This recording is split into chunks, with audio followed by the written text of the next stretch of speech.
Assalamualaikum warahmatullahi wabarakatuh. Selamat pagi anak-anak. Alhamdulillah kita sebentar lagi mau PTS ya. Nah, pembelajaran kali ini kita persiapan PTS tema 7 bagian yang pertama.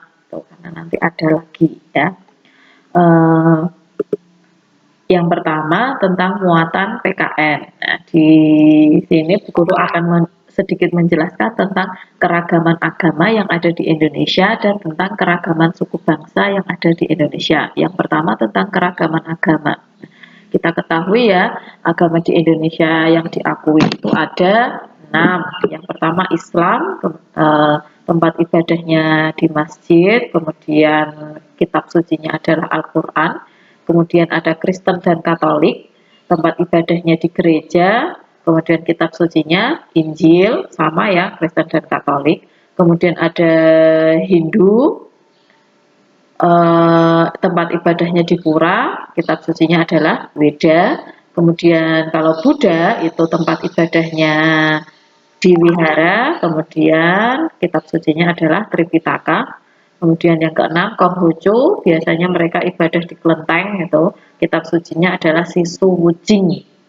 Kemudian suku bangsa di Indonesia itu ada banyak sekali. Nah, ini beberapa contoh saja itu ya. Nanti ini insya Allah ada yang keluar di PTS di latihan soal. Ada suku Jawa, itu ada di Jawa Tengah dan Jogja itu ya biasanya. Kemudian suku Sunda ada di Jawa Barat.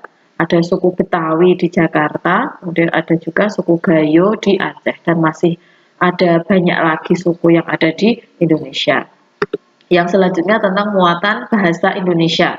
Di muatan bahasa Indonesia ini kita membahas tentang ide pokok dan kalimat utama, ya. Ide pokok itu ada di setiap paragraf dan biasanya terletak di dalam kalimat utama. Nah, kalimat utama ini biasanya ada di awal paragraf, di akhir paragraf, atau di awal dan di akhir paragraf.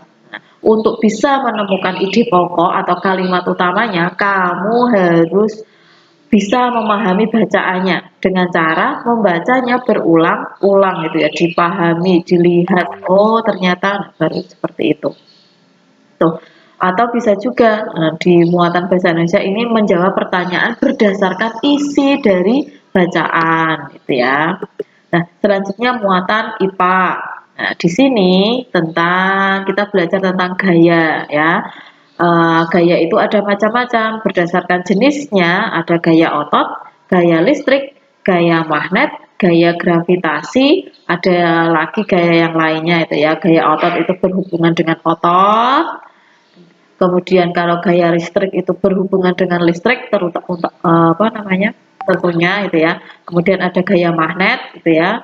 Ketika kutub utara dan kutub selatan itu didekatkan, ketika kutubnya sama itu akan tolak menolak, kalau kutubnya berbeda dia akan tarik menarik. Kemudian ada gaya gravitasi bumi. Gaya gravitasi bumi ini menyebabkan benda-benda yang di sekitar bumi akan menempel atau tertarik ke bumi. Contohnya kalau bola dilempar ke atas, nanti dia akan jatuh ke bawah lagi. Itu artinya terpengaruh oleh gaya gravitasi bumi. Air terjun itu turun dari atas ke bawah, itu juga karena gaya gravitasi bumi.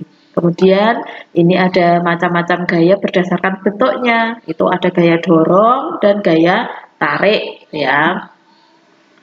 Kemudian ini tentang muatan IPS-nya, tentang kegiatan ekonomi, ada kegiatan pertanian. Indonesia itu sangat cocok untuk kegiatan pertanian karena apa? Banyak gunung berapi sehingga tanahnya menjadi subur. Di Indonesia juga curah hujannya sangat tinggi. Terlihat sekarang banyak terjadi banjir ya. Kemudian cocok juga untuk perikanan. Kenapa? Karena wilayah perairan di Indonesia itu juga sangat luas. Itu lautnya banyak, sungainya banyak, danaunya juga banyak. Tuh. Kemudian cocok juga untuk kegiatan peternakan. Karena apa? Teknologi di Indonesia itu semakin canggih, kemudian semakin maju. Kemudian ketersediaan pakan itu juga banyak ya karena ada kegiatan pertanian itu tadi. Itu. Kemudian untuk muatan SBDP-nya kita membahas tentang tangga nada. Tangga nada itu ada do, re, mi, fa, sol, la, si gitu ya. Kalau biasanya ditulis dengan angka 1, 2, 3, 4, 5, 6, 7. Do, re, mi, fa, sol, la, si gitu ya. Semakin naik angkanya semakin banyak berarti nadanya semakin tinggi. Semakin angkanya kecil nadanya semakin rendah. Kemudian selanjutnya tentang tanda tempo. Tanda tempo itu ada 3. Tempo lambat, tempo sedang, dan tempo cepat. Contohnya tempo lambat itu adalah largo dan lento. Tempo sedang itu andante dan moderato. Kemudian tempo cepat itu ada allegro dan vivace. Itu ada di buku, semuanya di buku tema 7. Nanti silakan bisa dibuka-buka kembali ya. Ini insya Allah ini semua keluar di tes. Nah, tugas hari ini silahkan kalian mengerjakan latihan soal melalui Google Form ya. Nah, terima kasih, selamat belajar. Ingat, jangan sampai bolong ya sholatnya. Dan semoga nanti ketika PTS kalian dimudahkan dan dilancarkan semuanya. Amin. Kurang lebihnya mohon maaf. Wassalamualaikum warahmatullahi wabarakatuh.